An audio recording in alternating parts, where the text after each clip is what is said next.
नमस्कार दोस्तों, आज वापस मैं सुमेर राजपुरोहित इसाली आपके सामने एक छोटी सी मोटिवेशन कहानी।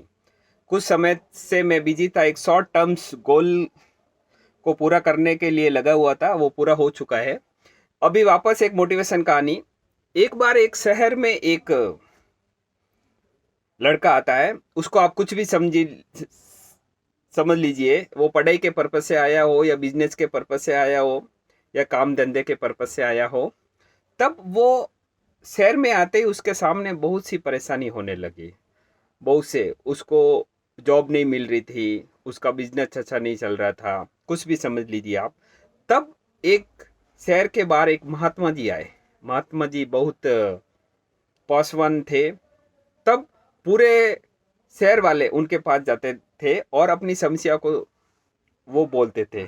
तब उसकी उनकी जितने भी समस्या होती थी, महात्मा जी सुनते और उनका निवारण करते।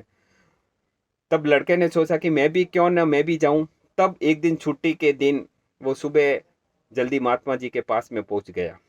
महात्मा जी को बोला कि मेरी जिंदगी में ये समस्या है, मैं ये नहीं हो रही और मेरी सेहत भी मेरा साथ नहीं दे रही है, तब मैं क्या करूं।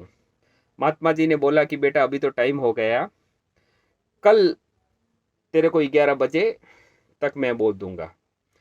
तब उसने बोला, महात्मा जी ने, कि जो हमारे काफिले के साथ में 100 ऊँट आए हुए हैं, एक काम करना पड़ेगा।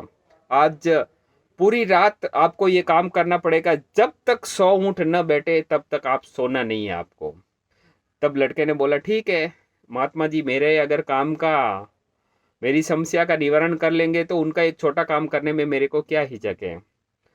तब ये महात्मा जी बात बोल के अपने तंबू में चले गए और लड़के ने उन्हीं 100 ऊँट के काफिले में चला गया। उसने देखा पूरी रात में उसमें जो 50 ऊँट बैठते 50 खड़े हो जाते हैं, 10 बैठते 10 वापस खड़े होते थे। पूरी रात कोशिश की युवक ने, लेकिन उनका समस्या का समाधान नहीं कर पाया और वो पूरे 100 ऊँट को नहीं बैठा पाया।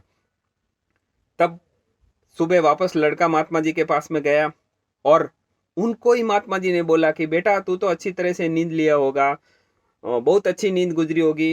तब उस लड़के ने बोला कि नहीं महात्मा जी, मैं तो बहुत परेशान हो गया, मैं पूरे 100 ऊँट को नहीं बैठा पाया। उसमें से 50 को बैठा था, 50 वापस उठ जाते थे। कुछ ऊँट तो अपनी मर्जी से बैठ जाते हैं, मर्जी से उठ जाते हैं। कुछ को मैंने प्रयास करके बैठाया लेकिन वापस वो उठ जाते हैं। कुछ तो ऐसे थे कि मैंने बहुत कोशिश करने के बाद में भी नहीं बैठे। तब महात्मा जी ने, बेटा यही अपनी जिंदगी का सार है बेटा, अपने समस्या जिंदगी में आती रहेंगी। कुछ समस्या तो ऐसी होती है कि जिसे हम बात करके भी सॉल्व कर देते हैं। कुछ समस्या ऐसी होती है कि हम इग्नोर करते हैं लेकिन वो अपने आप मिट जाती है। कुछ समस्या को हम बार बार प्रयत्न करने के बाद में भी वो हमारी ज़िंदगी में नहीं जाती है, हमेशा रहती है। इसके लिए बेटा ज़िंदगी में परेशान मत हो। यही है, ये ऊँटों के काफ़िले के जैसे हमारी ज़िंदगी है। आप बहुत कोशिश करेंगे तब कुछ समस्या ख़त्म होगी, कुछ रहेगी।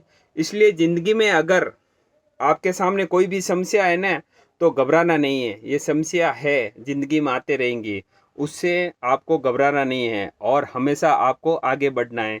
इन समस्या का अगर आप ख्याल रखेंगे, दिमाग में रखेंगे, तो आप आगे नहीं बढ़ पाएंगे। इसलिए ये ऊँटों के एग्जाम्पल से हमारे को ज़िंदगी में सीख मिलती है कि हम जब तक हमारी ज़िंदगी रहेगी तब तक हमारे सामने समस्या एक न एक आती रहेंगी।